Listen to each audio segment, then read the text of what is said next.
pediatric surgeon, professor here in Oxford, and has been very involved in global surgery, especially especially with the Global Initiative for Children's Surgery. I'm not sure if you want to pass the computer on, Prof, just to give a round window as well. Hi, Yeah, people outside after this.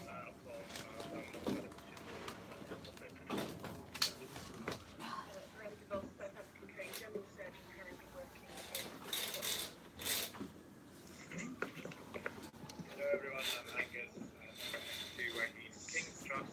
I'm doing papers from the this week, and unfortunately caught you all. Hello, I'm Laura. I'm an orthopedic trainee here in Oxford. So that's the Oxford crew for now. There might be a few more members filtering in and out. In terms of other speakers that we're having tonight, unfortunately, a few minutes ago, Prof. Catherine Chu had to cancel. She was on a call and wasn't able to make the call this evening. We will probably still be joined by Prof. Graham Fegan in a little while. He's a professor of neurosurgery at the University of Cape Town and is in the process of developing a global surgery initiative from the university. We might also be joined by Prof. Adesoji Ademoyiwa, who is a professor at the University of Lagos in Nigeria, who might be Skyping in a bit later. We do have, I believe, Gabriella Hyman on the line as well, and she is from Johannesburg, is the head of the Student Surgical Society at the University of the Witwatersrand, and is president of the International Association of Student Surgical Societies. From the King side, we've got Naomi. I'm not sure who else is Skyping Hiya. from there. So I'm Naomi Wright. I'm a paediatric surgery registrar and a clinical PhD fellow here at King Centre for Global Health. And Andy Leathers on the Skype. Hi everybody, I'm Andy, and Director of the Centre for Global Health at King's, and been interested in surgical system strengthening, mainly working in Sierra Leone, Somaliland, and more recently Congo, or DRC. And we also have Delphine here. Hello, I'm Delphine. So I'm the GASOC Comms. I'm also medical student / newly qualified doctor. So I'm excited to join the team. All right. We've got a few other members joining us as well. Charlie Kohler, also a South African trained doctor that's temporarily working in the UK. We've got Tinashe Chandauka, who is, I think, in South Africa at the moment. Also South African trained doctor that's doing a PhD over in Oxford. And we have got Claire Keane joining us as well, who's a South African doctor currently working for MSF in Cape Town.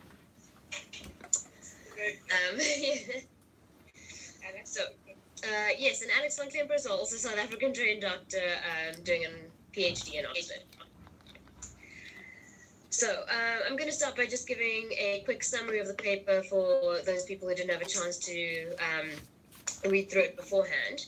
So the article is titled Designing a Contextually Appropriate Surgical Training Program in Low Resource Settings, the Botswana Experience. And this was published in the World Journal of Surgery in 2013. So the article begins by emphasizing the importance of developing surgical training programs within sub-Saharan African countries, because the number of surgeons per population here is at its lowest. And the hope is that over time, this will improve access to safe surgery within these settings. At the time of the article, Botswana had 27 consultant surgeons that were registered with the Health Council, and that was for a population of 1.95 million people. 24 of these consultants were expatriate surgeons, so weren't always available, weren't always in the country. There was no formal surgical registrar training program in place, and the University of Botswana Medical School had only been established really in 2009, and residency programs in internal medicine, anesthetics, and pediatrics had only kind of started around 2010. So when the project started, there was no model for developing surgical training programs within low to middle income countries, and this was one of the ultimate goals of the project. which Professor Azzi was very involved with. The method of development that was used had three main elements. So the first element involved analyzing surgical logbook data. This was done from the largest hospital in Botswana and was done over a 6-year period. The data collected was then classified based on the SCORE curriculum. So that's a US-based curriculum, and SCORE stands for the Surgical Council on Resident Education. And that subclassified all the operative cases into 28 organ systems. This then further, with the same curriculum, they were able to further subclassify the various procedures into categories like essential common procedures, essential uncommon procedures, and complex procedures. Once this was done, this was then compared to the ACGME minimum numbers. So that stands for the Accreditation Council for Graduate Medical Education, which is a system based on the US system. And it, in essence, is the minimum numbers of surgical cases or specific procedures that are required or needing to be completed by surgical residents during their training. And this reveals some huge discrepancies. So, for example, general surgery in Botswana covers a lot of plastic surgery procedures. And through that audit, they found that about 60% of the procedures that are being done, or the plastics procedures that are being done, are skin grafts in Botswana. And according to the ACGME minimum criteria, a general surgery resident in the States only needs to perform 5 plastic surgery cases during their training. The surgery teams in Botswana were doing upwards of 150 per year, based on the data collected over that 6-year period. Another discrepancy is that was picked up that procedures that fell under the vascular category that were being performed in Botswana, 80% of these were amputations. Traditionally, this is not something that forms, a big core part of your general surgery logbook criteria, more under an orthopedic trauma surgery program, or sometimes subspecialized vascular. Also, another discrepancy that was noted is, according to your ACGME criteria, a general surgery resident has to complete 50 colonoscopies during their training. And interestingly enough, over the 6-year period that the data was collected, no colonoscopies were done in Botswana. So upper GI endoscopies were done, so gastroscopies, duodenoscopies were performed, but no colonoscopies. The reason for this, I'm not quite sure, whether it was the lack of facilities, lack of resources, lack of training in being able to perform the procedures, or whether there is legitimately less of a need for them to be done there, something that also needs to be considered. So the second element that went into the development of the training program was then applying these findings to a competency-based framework. So similar to the ACGME framework in the States. So meaning that your competencies are then achieved by a certain number of cases that have to be performed. And the final element was then involving the opinion of local experts. And it was at this point also that very important differences were found. Just for example, a big focus is placed on the surgical management of infectious diseases in Botswana, which is something that is not routinely incorporated into surgical training programs in the Western world. So there were a few limitations of the above method that were mentioned in the study, particularly that the data was only extracted from surgical logbooks. So it's only looking at the operative burden of disease, not the actual burden of disease. So there may be patients that have, or a large population of patients that may have required surgical procedures, but due to a lack of facilities or lack of trained specialists, weren't able to get that, and as a result, weren't documented in the surgical logbooks. So there still might be a gap in that regard. The data was also only collected from a single public hospital within Botswana. It was, however, the largest public hospital, so it was likely to be quite representative of what we'd see throughout the country. So many challenges existed with the beginning of the surgical training program, and I'm sure we'll hear a lot more about that from Prof. Azzi himself. Just for example, there were multiple faculty positions that weren't filled. The university hospital, it was in the process of being built at that stage. So the hospital where the data was taken from wasn't affiliated to a university, though most of the surgical training would take place there in the beginning while the new university hospital is being established. And also there was no licensing system yet in place for surgical trainees in terms of registering them with the Health Council. So having created the baseline surgical curriculum, the plan going forward was then to create an academic program to accompany it as well, and also to continuously modify and refine the program with evolving data. So on the whole, the article emphasized and showed the importance of developing something that is contextually appropriate. And a lot of surgical programs within Africa are developed either in, conjunction with or affiliated to international universities or organizations. And it's quite crucial for them to understand the context of a region or country before developing any programs or initiating any projects. So with that, I know that was kind of just a brief overview of a lot of what was said in the article, but I'd now like to put Prof. Vazzy in the spotlight, all the way over there in Toronto. So thanks again so much for Skyping in with us today. We really appreciate it. Well, it's easier for me. It's earlier in the day than it is for any of you, so thank you. No problem. I've got a few questions that I'm going to ask you, but I also want this to be a very general discussion. So anybody else that, wants to contribute, has questions to ask, or, feels that they can contribute to an answer, please do. You can either do so via the Skype chat and type it in, or, just send me a message and let me know, and then I will give you a chance to speak. So first of all, why Botswana, and how did you become affiliated with the Department of Health there? So in a previous life before pediatric surgery, I was a general surgeon, adult general surgeon, and my first consultant post was actually in South Africa at the then University of the Orange Free State. So I had, rewind way back when I'd done volunteer work in Sierra Leone. I'd worked there as a medical officer. I then did general surgery. I spent 2 years in South Africa and then 3 years in Namibia. And so I knew a little bit about the context.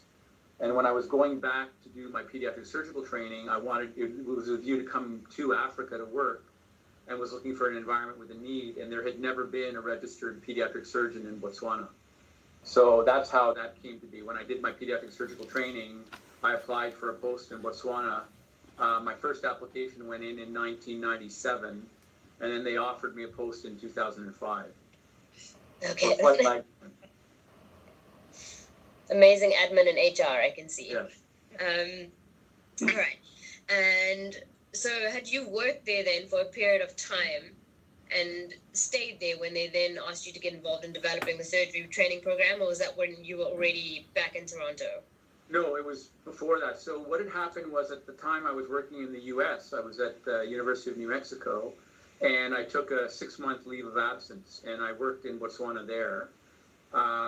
So time was supposed to be equally divided between Gaborone and Francistown, their two largest centers. So over that 6-month period, I got a bit of an idea of what the needs were, what the resources were, what they were willing to bring to the table. This was 2005, so the School of Medicine was not yet established. They were talking about doing it. And to my dismay, it became evident that in terms of pediatric surgery, they probably were not going to commit to...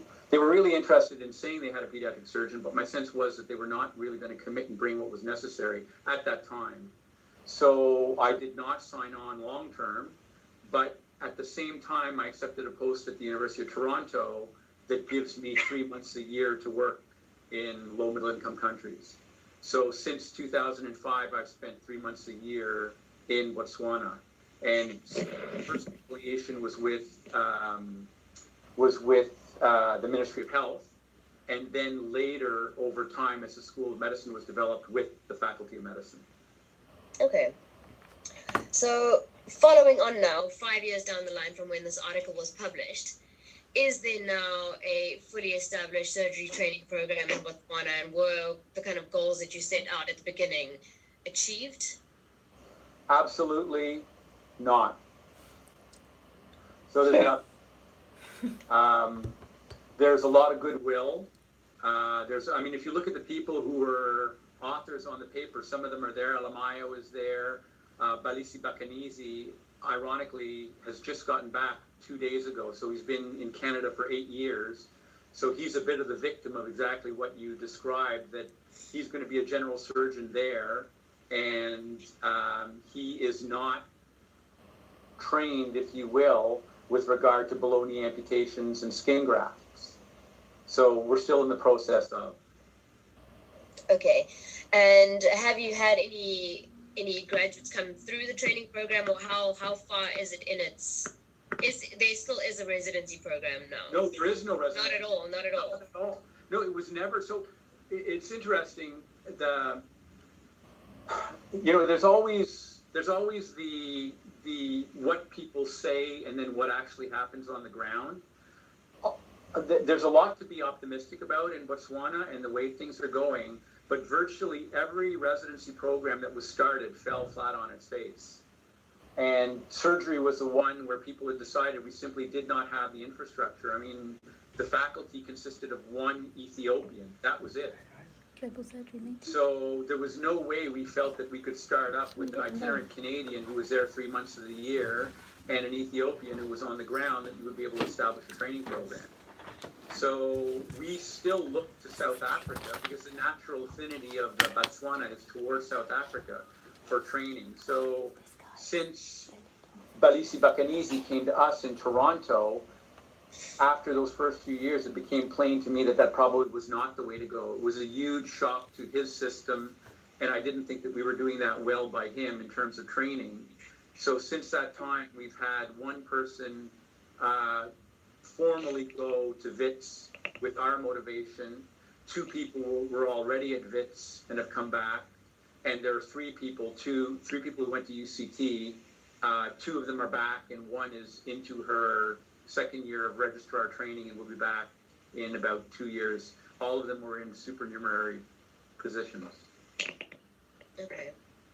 So, having spent significant amount of time in multiple resource constrained countries, what do you think are the biggest challenges facing surgical training in these settings that people may not know about? So I mean, we know about the lack of resources, the lack of infrastructure, the lack of funding, but your experience on the ground, having tried to set something up, what are the bigger challenges behind the scenes? So and the important point here in terms of our discussion, and you and I discussed it, is that this is terribly biased. I'm giving you my personal opinion. This is not, I mean, there are people that you've introduced who have more experience than I do as speakers here, and it'll be very interesting to hear what they have to say. But my fear is always that, myself included, people parachute in from outside, not understanding the context, and establish programs that go terribly awry. And it's not always evident right off the bat. It can be years and years later. And, I'm not sure, my hair is awfully short here. You can't tell how many gray hairs I have with what hair I have left. But, I've been around enough to see a lot of the strengths of the South African training programs, a lot of the problems that arose in Namibia soon after their independence when they started talking about training programs, Botswana now, and Saudi Arabia. I spent 2 years in Saudi Arabia, and for anybody who's worked there and you see the number of, you're talking about a country that probably has 11 different healthcare streams running in parallel, including training programs, and all quite different. So my biggest concern is that the people in the driver's, or the people, local people, not be in the driver's seat and not feel comfortable saying yes and or no to the powers that be from the outside.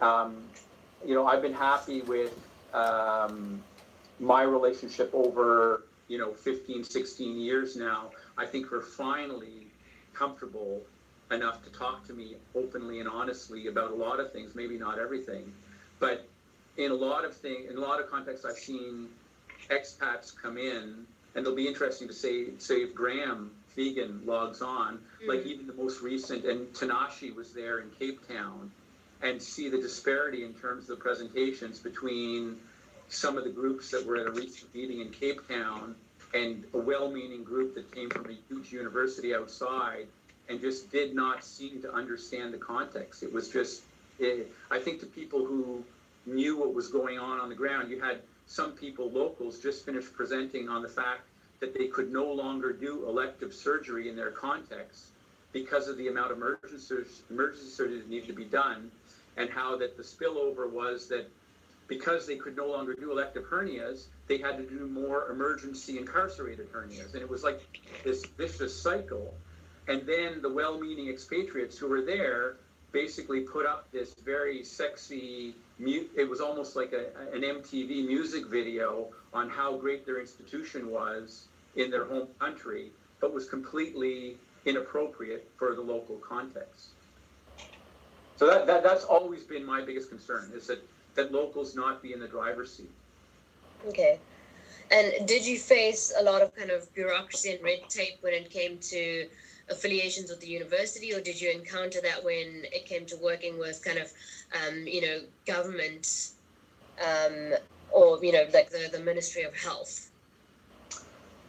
There always is. I mean, that's the nature of everything that, whether you're in a department and, you understand all your colleagues and they understand you, there are enough problems in a department like that. When you go, if you were to come to the morning meeting in Botswana, and at the Department of Surgery, and we have,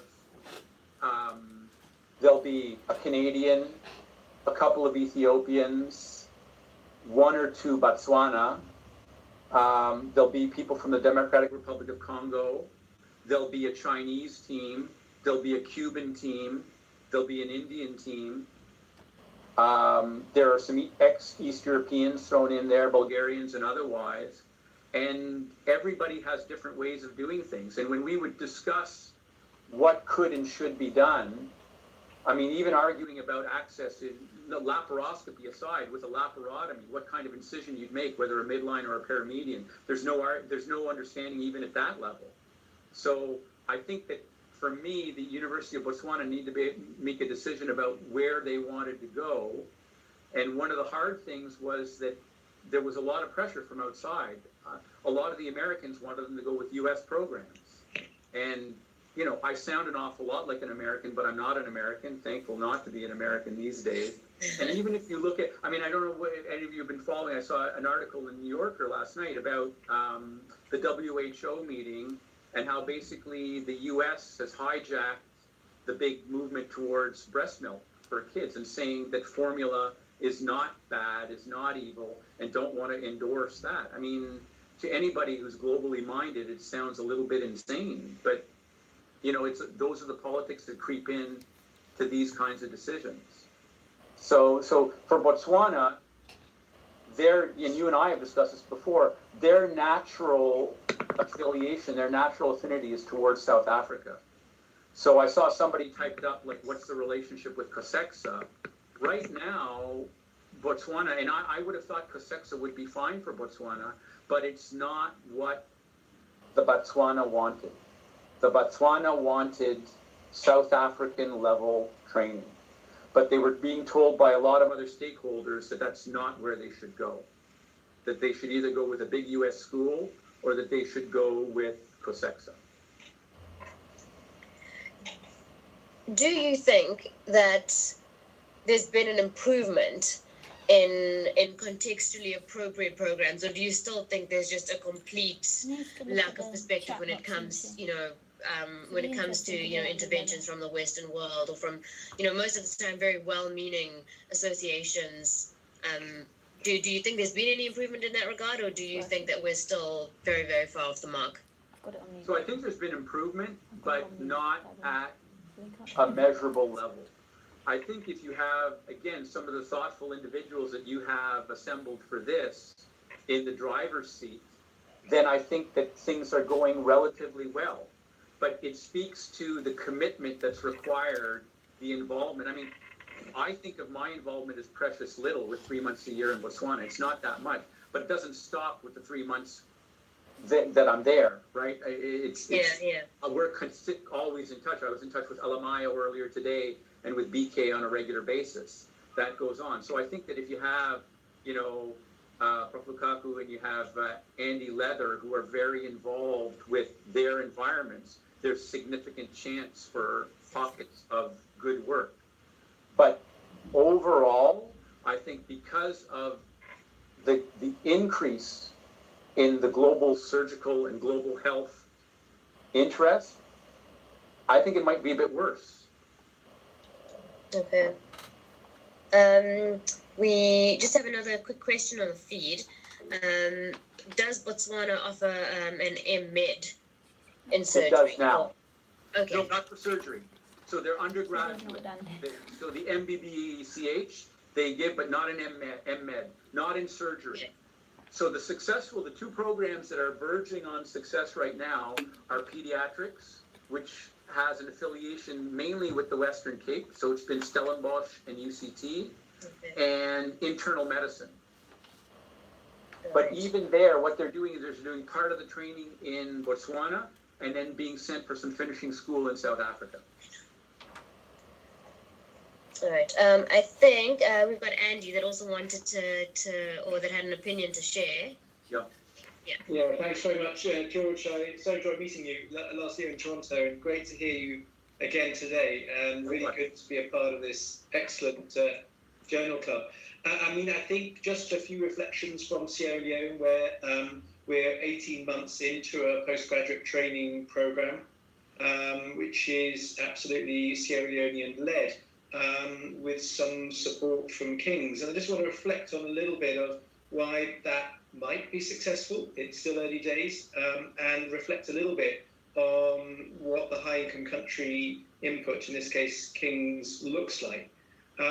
So I think the context in Sierra Leone is that at a national level, there is a strong desire to start postgraduate medical training across all disciplines. And this has been pushed for a few years, and now there's an act of parliament where there's a postgraduate training bill passed and a postgraduate training committee started. And at the highest level, we've met with my colleagues, with the president, former president, and there's been a lot of advocacy for postgraduate training across all disciplines to start, and it's finally started. So I think it's possibly helped in Sierra Leone by that political commitment, and secondly, by the strong link with WACS. So the West African College of Surgeons is supportive. They've been on visits. They've done a site accreditation, and the King's input there. I mean, we've got quite a big team on the ground since 2013, doing many things in the health system. But in terms of the supporting the accreditation of Connaught Hospital as a training site, the King's team has been just very much under the radar, helping to get the house in order so that Connaught would get accreditation. And that's everything from helping set up M&M meetings and getting the medical records in a stronger position, and helping to try and set up good rotas and pathology committee. So a lot of enabling environment work so that the accreditation visit would pass. And I think that background's really essential. Do we actually deliver any training? No, we're much more behind the scenes, supporting the enabling environment, so that as a training site, that it's ready. I think we've also put in the academic aspect of training. So we've got a number of research projects in Sierra Leone, and having research partnerships, surgical system strengthening research going on, enables the trainees to engage in research. One of them is just about to start a PhD, but doesn't have to be a PhD. It's just lots of little research projects, giving people an opportunity to engage in research.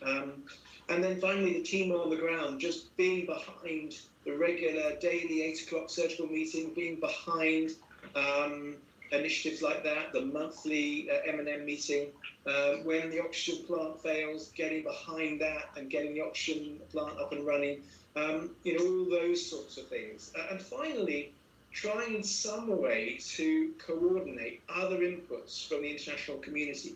There are a lot of people who parachute in and do things in Sierra Leone, and trying to make some sense of the other input from the international community, other inputs in the international community is something which we try and support. So just some reflections from Sierra Leone and the role of the high-income country partner. Thanks so much for that.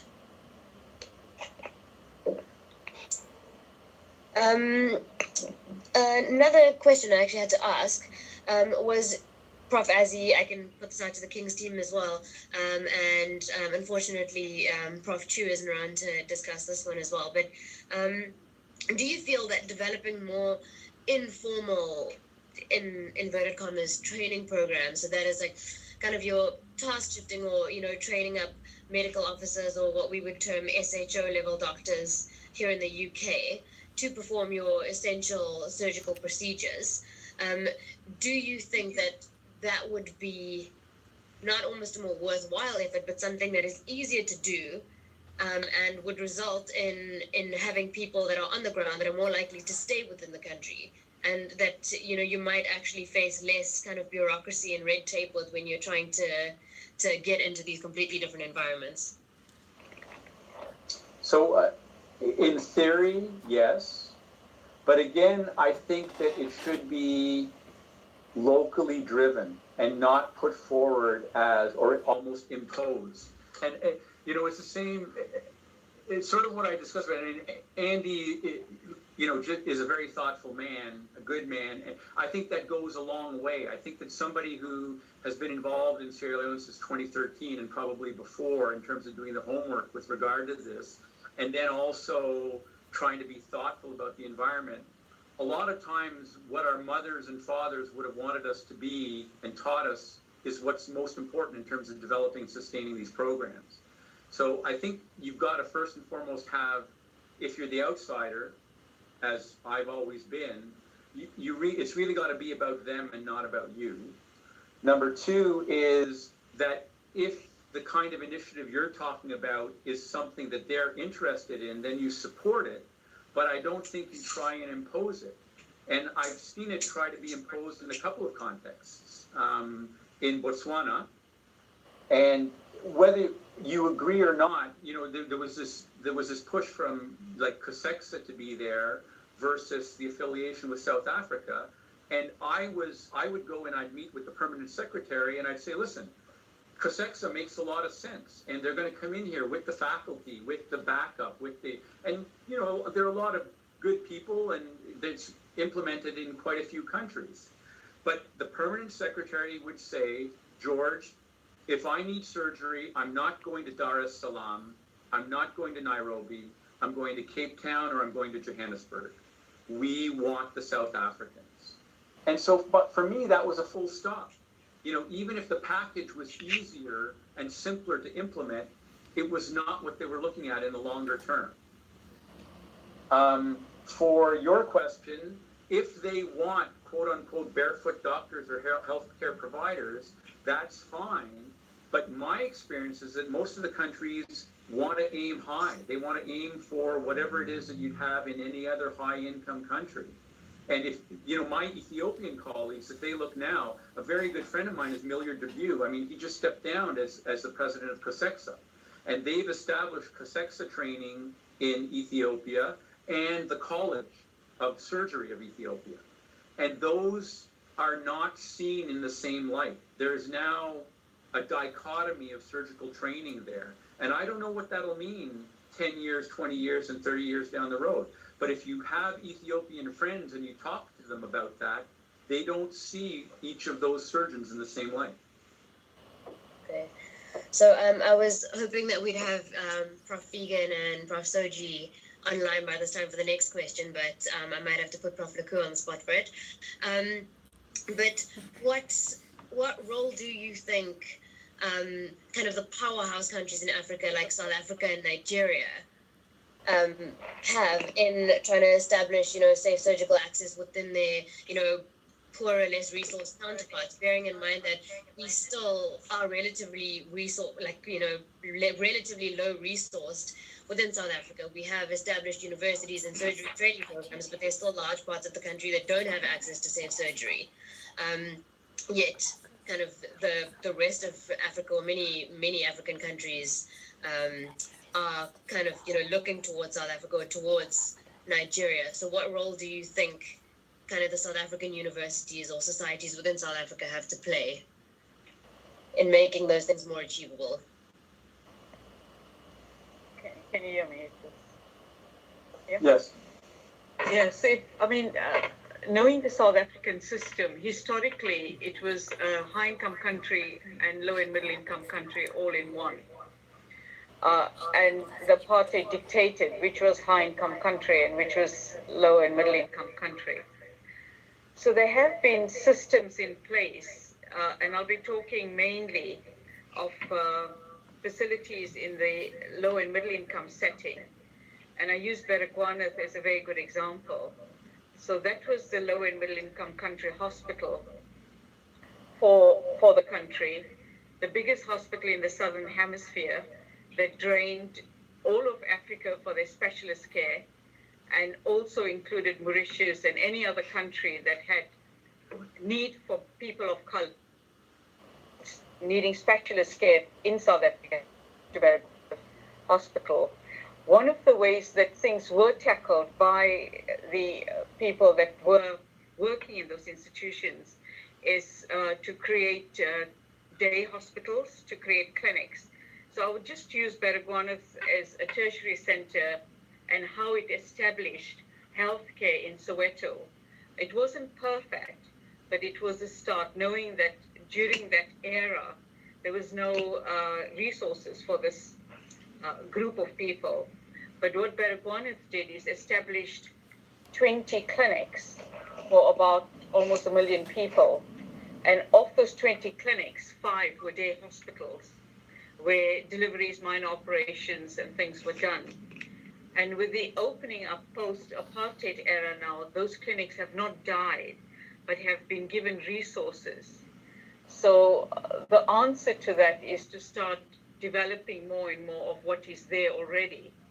And I know in Soweto, maternal care is all been now better established than before.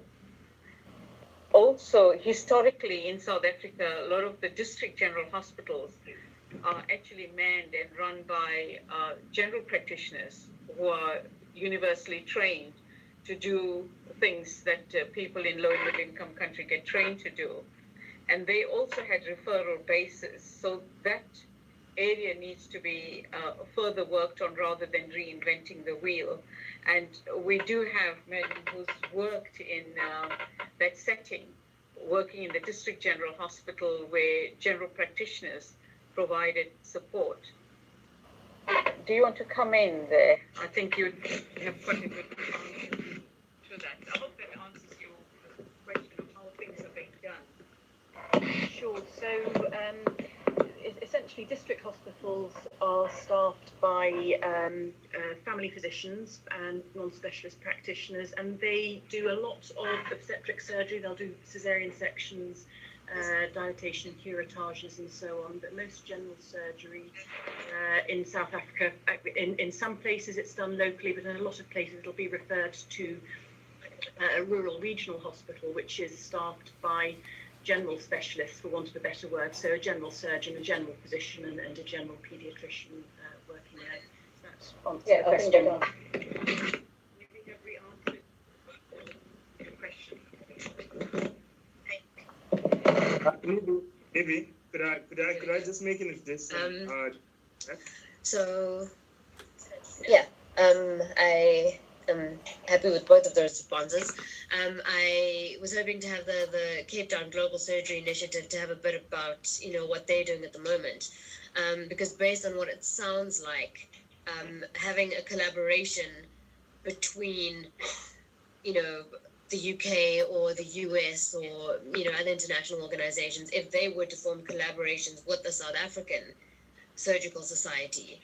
Do you think that backing would then make other African countries more likely to take on programs that we were willing to offer? Niveshni, could I just add to that? Sorry.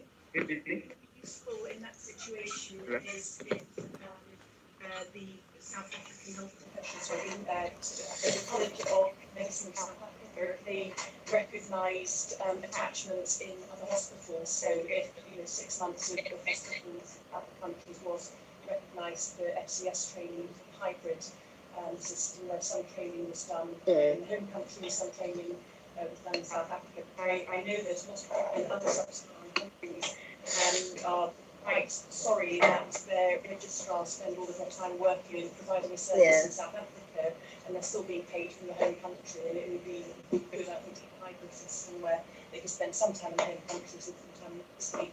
South African practitioners will then have a vested interest in maintaining quality controls as well. Yeah, I think that ties. Oh yeah, sure. Also present in the tertiary centres, so pediatric surgery.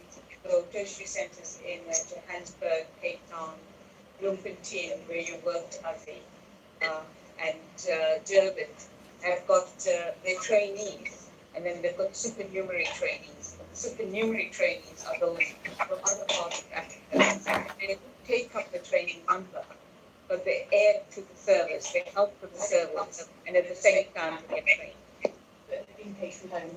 Yes, and they don't get paid there, but they provide service. Yeah, I think we've got a few questions coming up in the chat as well. Some very good points made by Tia that, if you want to give the reins to local doctors, but they're very few registered surgeons, how do you kind of decide between starting a program in Botswana with, a little local capacity, or rather kind of bumping up the program in South Africa with the proviso that people then train in Botswana for a period of time. And also if you could offer a little bit more information about whether or not there are clinical associates or associate practitioners, as we sometimes call them, in Botswana that do offer any services. So the first question with regard... I think you're muted. Oh, sorry. Can you hear now? Oh, wait, maybe my volume. Hello? Oh, there we go. Never mind. That was just me. Sorry. Sorry. All right. So, with regard to the training, the first question was with regard to the number of practitioners there were and how would you give them the reins if there are so few, and whether to train locally. So that's exactly the conscious decision that we made, that at the time we did not feel that we were ready to train in the local context, and the smartest thing would probably be to get a South African partner. Now, with Graham being interested in it, and there's more interest at the WITS level as well, it may well come to pass that we can establish something. We've just chosen to go very slowly. Right now, as we speak, there's somebody, so John Tarpley, who is Professor Emeritus at Vanderbilt, and spent, I think he worked 12 years in Nigeria, and so he's in Botswana looking possibly at taking the job as the head of surgery, the head of the Department of Surgery. We've discussed at length, and his mandate will be to start with what's already been established, so solidifying the teaching of the Year 3 and Year 5 medical students, establishing better training for the interns and the medical officers, and then try to involve South Africans. And ironically, I'll probably be the link, so it'll be a Canadian acting as a conduit to UCT and WITS to see how they can partner. Because I do think, to your question about South Africa, they need to step up. And I think that South Africa does understand the context in Botswana. Botswana does understand the context in South Africa. And what we don't talk about is how much well-meaning expatriates can muddy the waters. So, the paradigm in Botswana, or what every healthcare professional wants, is what they have at WITS. It's a combined university and private practice. That's very foreign to Canadians. In Canada, you are either university or you're not. And you are salaried or you're not. And we make good salaries. In Botswana, BK going back, Balisi Bakanisi going back, the biggest stumbling block is that he doesn't know if the UB salary will allow him to put his children through private school. And say what you will about wanting to be a good doctor and look after other people's children and other people's relatives, you want to look after your own kids. You want to look after your own family. And I think that people in the local context understand that. Canadians and Americans do not. I think we've got a few people that would like to contribute. So I think Andy wants to say a few sentences, and then we'll get to Nasha in after that. Okay, thank you, Jess. Just to say, just pick up on George's theme about a broader approach to surgical training. When I reflect on a number of countries as they develop their national surgical plans, and certainly we've been helping just to support the development of the national surgical plan in Sierra Leone. When I reflect upon health workforce part of that plan, it's broad. So there is a focus on improving surgery for undergraduates. There's a focus on trying to encourage people into surgery and anesthesia, and that's it. There's a focus on improving the internship. There's a focus on non-physician clinicians, because there's a very exciting program led by the Norwegians on training community health officers for surgery, which has taken hold and has national support. And then the focus on the training program itself. So a broad approach with everything from undergraduates to sort of even mid-career inputs is, I think, a useful consideration. Maybe can I say one thing? Yeah. So the thing that as I get older, it's what I focus on, the little details that I focus on that other people may not focus on. But if you listen to what Andy just said, he talked a lot about broad, and he talked about natural affinity. Like it boils down to the local context. Like, you know, you can come ahead with ideas and say, what do you think? But if the fit's wrong, it doesn't matter how much you like the shoes I give you. If they're the wrong size, then they're the wrong size. You shouldn't have to wear them. And what Andy's done, and it's probably out of ignorance, I don't know, other people have probably done it, but the Australasians who are not represented in this conversation have been masterful at that. So the Australian College of Surgeons programs in Papua New Guinea and the Kiwi programs in the South Pacific through Pacific Islanders have done exactly what Andy's talked about. It's like this mosaic approach of you work at the ministry level, you work at the grassroots level, you work with anesthesia, you work with OBGYN.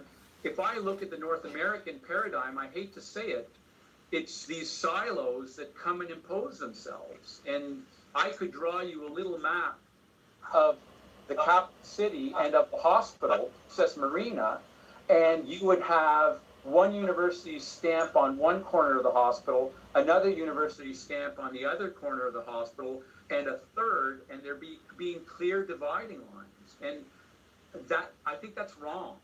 And that's where, Prof. Lachlan was talking about in terms of the potential for South Africans to come in. I think that they understand the context. I think that they still train surgeons that are second to none in the world. I was humbled. In 1992, when I went to Bloemfontein, I was God's gift to surgery. And I was quickly learned that, who had ever heard of the University of the Orange Free State? And these surgeons were as good or better than anyone I'd worked with anywhere in the world. So I think incredible scope for South African involvement, Nigerian involvement, and get involved the Western, WACs and the like. That's thoughtful. Absolutely. With that, I'm going to hand you over to Tinashe, who's going to tell us about what UCT's kind of plans are in terms of global surgery. I think he's got a bit more insight into that. I'd rather not hear from Tinashe. Can we just forget about him? Thanks, George. Can you hear me? Can you hear me clearly? Yep. Hi there, everyone. So I'm gonna do this in really with the following theme, which is the natural strengths of these South African institutions But I think it's also important to note the big weaknesses that we may not have touched on. So when you look at global surgery, there are two institutions which have really put their minds towards this, and that's the University of Witwatersrand, which has been doing this for far longer, and the University of Cape Town. By default, both institutions have been training young surgical trainees from the rest of the continent for a long time, hence the position of supernumeraries. However, these institutions are starting to think about how to actively engage with other African countries and see where they could collaborate.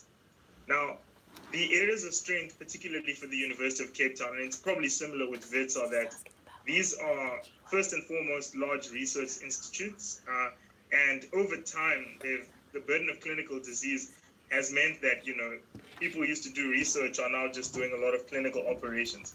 But first and foremost, these are universities, and their biggest contribution is actually growing and developing research capacity across these different areas to actually map out what is the burden of surgical disease, and after that to develop strategies around the improvement of quality of health care strategies. Beyond this, so at the University of Cape Town itself, Kat Chu, who is an associate professor within the Department of Surgery, and Graham Fegan, who heads it up, and Professor Almi Muller have been looking at how that particular Department of General Surgery can engage with the rest of the continent. It's been rough going to find partners, and particularly money, to actually develop capacity. So the biggest issue has been getting manpower. Their vision really is to align with mainly Southern African countries, where many of the supernumeraries already come from, and to try and develop their research capacity as well as their skill to actually conduct operations. Now, I know George has said that South Africans know the context in the rest of the continent. I'll touch on that later. But I think there are challenges, and the recognition is that many of these trainees would come to Cape Town as a bit of a hub, and then they would return to their countries. The orthopedics department has developed a master's in global surgery program, and this is headed up by a gentleman called Michael Held, and he's always open for collaboration. But the first rule with him is really that whatever must happen, the data needs to be collected locally and also stored locally. So you can't come and mine data. The second innovation really is with the Department of Anesthesia. Many of you might be familiar with a gentleman called Bruce Bickard, who headed up the ASOS study that's currently lighting up the global surgery world. So what they're doing is they're doing a lot of trials around surgical outcomes, and many of the things that they identified with that, among many of the things that they identified was that a lot of patients were basically dead by day 7 post-surgery. And what they're looking at is across the 25 countries that they were involved in, what kind of interventions can they do to identify these patients who are at risk of high perioperative mortality before the operation is already done? And is there something that they could do to actually prevent those deaths from happening? So Bruce is already soldiering on with that, and the name of that trial is ASOS 2. The difficulty with this is, again, finances. I mean, ASOS, big study, 11,000 patients, 25 countries, was done with next to nothing. Him using his cell phone and just Google Translate and just writing emails to people. So imagine imagine the depth that these studies could be at if there was funding. With the general surgery department, as I mentioned, they're training a lot of supernumerary registrars, but they've done a massive study within South Africa looking at the burden of surgical disease and also the distance between patients and hospitals that can actually conduct surgery. So one of the registrars who's now qualifying as a consultant, her name is Angela Dell, spearheaded that. So all in all, the take-home message is that the University of Cape Town has actually developed a global surgery working group. It's very multidisciplinary. So the obstetrics and gynecology departments are coming on board, as well as the public health practitioners. I wouldn't say it's a well-developed working group, but that means that there's lots of opportunities to collaborate. What I would say are the weaknesses with talking about South Africa, and I need to give you a bit of background, is that I was born in Zimbabwe and I grew up in Zimbabwe and also in South Africa, is that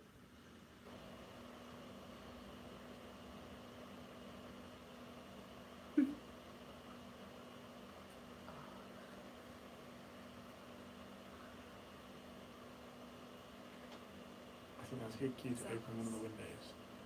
We had them open. You can open them again. It's just it's really windy and the noise was interfering. No, that's right. Why don't you put that fan on I just did there die behind quietly. you? Put the fan on. You just lift it up with the tabs at the bottom.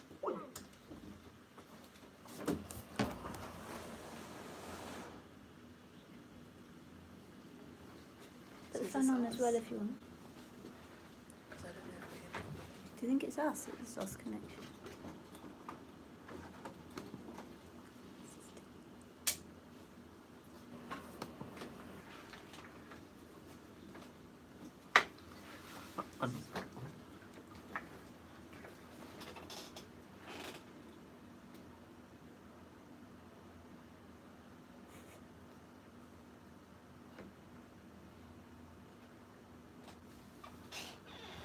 What it's doing. It's just a very small me.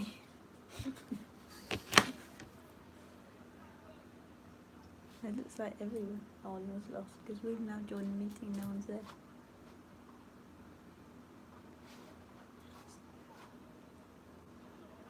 Hopefully they'll rejoin. Must have been it's the Oxford team that are running it, right? So it must have been the Oxford team that went down. We've met before, but I can't remember exactly the details. Max. Naomi. One more time? Delphine. What did you do? Where are you from? I'm at FT. I'm starting CST in October. Trying to think where we might have met. I was at Oxford before. No, just look familiar.